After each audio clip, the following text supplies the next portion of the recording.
Bugun o'tmoqchi bo'lgan darsimiz alohida aralashma so'qoq sayı.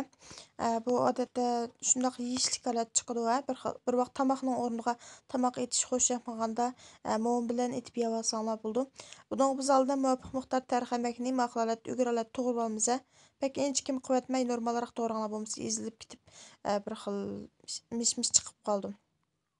Bak az miqdor tuz sepib aralashtirib qo'yib qo'yamiz. Ma inchik pintozni qaynoq suvga chilab qo'yamiz 10-15 minut. Ayrim bir qachiqa tuxumdan 2 tal tuxum chaqib oldik va buni yaxshi ilashtirib suyuldirib olamiz. Qozonni maylab, mayjuq qozonda mana tuxumni pishirib olamiz. Mana bu holatda. Örüp-çörüp ikki tarafini pishirib olamiz. 2 tal tuxum ketdi naytdi. Buni hep qo'ydik. Endi mana shu tuxumsal so'g'andan keyin yogab turib, mana bu holatda ügür holatda buni kesib olamiz. Kesganlar mendan cho'parak to'liq kesib olsanglar bo'ldi. Anda ma pintozum yumshab bo'ldi. Buni qaynoq suvdan süzüp olib, so'g'uq suvda bir shallab ev olamiz. Anda ma savizni ügür holatda to'g'rab oldik.